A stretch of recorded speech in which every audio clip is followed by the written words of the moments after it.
Algum tipo de pecado em que não haja perdão? Boa sua pergunta. A Bíblia menciona apenas um tipo de pecado para o qual não pode haver o perdão, que é o pecado contra o Espírito Santo. E você pode perguntar-se o que é o pecado contra o Espírito Santo. Para nós entendermos isso aí, precisamos fazer uma análise contextual de Mateus 12. Mas antes, a boa notícia é que, fora este pecado, 1 João 9, por exemplo, diz assim: se confessarmos nossos pecados, Ele é fiel e justo para nos perdoar os pecados e nos purificar de toda injustiça. Ou seja, não há pecado para o qual o sangue de Cristo não seja eficaz. Um outro texto muito bonito que se encontra no Antigo Testamento, veja, isso aqui também é graça no Antigo Testamento. Isaías 1,18, ó. Diz assim: vinde, pois, e arrazoemos, ou seja, vamos discutir esse assunto, diz o Senhor. Ainda que os vossos pecados sejam como a escarlata, eles se tornarão brancos como a neve. Ainda que sejam vermelhos como o carmesim, se tornarão como a lã. Ou seja, o perdão de Deus, gracioso, está disponível a todo pecador que se arrepende, confessa os pecados e aceita o plano de salvação. Agora, sobre o pecado contra o Espírito Santo, parece que o pecado contra o Espírito Santo contradiz tudo aquilo que a Bíblia diz sobre o perdão, não é? Porque nos versos 31 e 32, Jesus diz assim: por isso vos declaro, todo pecado e blasfêmia serão perdoados aos homens, mas a blasfêmia contra o Espírito não será perdoada. Se alguém proferir alguma palavra contra o Filho do Homem, ser-lhe-á isso perdoado. Mas se alguém falar contra o Espírito Santo, não lhe será isso perdoado, nem neste mundo, nem no porvir.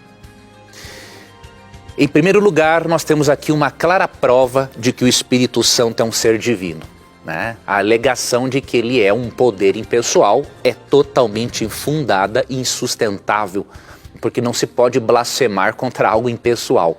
Só podemos blasfemar contra um Deus que é pessoal, né? Então, isso aqui prova de forma clara a divindade e a personalidade do Espírito Santo. Agora, o que é o pecado contra o Espírito Santo? Você tem que fazer uma análise mais contextual para entender o que é isso.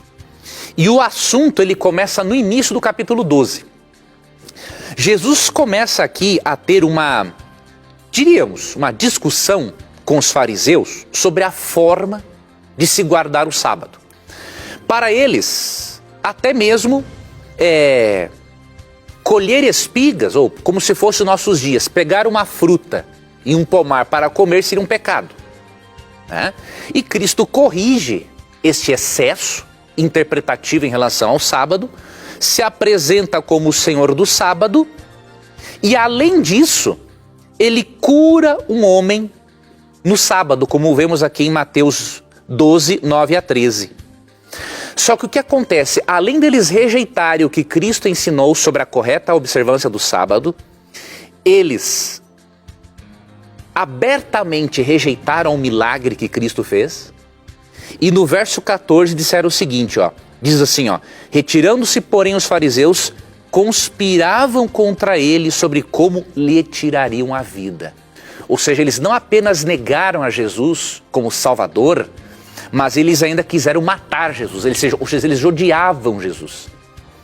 E aí depois, você segue no mesmo assunto e chega um momento que a partir do verso 22 até o 32, que foi onde eu li, né, 31 e 32, Jesus expulsa o demônio de uma pessoa.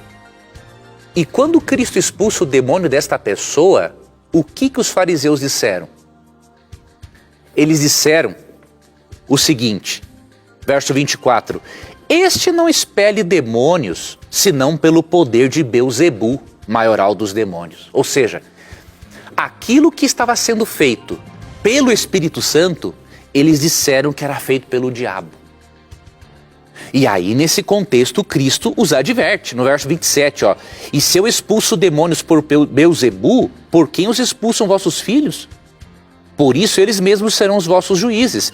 Se, porém, eu expulso demônios pelo Espírito de Deus, certamente é chegado o reino de Deus sobre vós. Então, no que constituiu a blasfêmia contra o Espírito?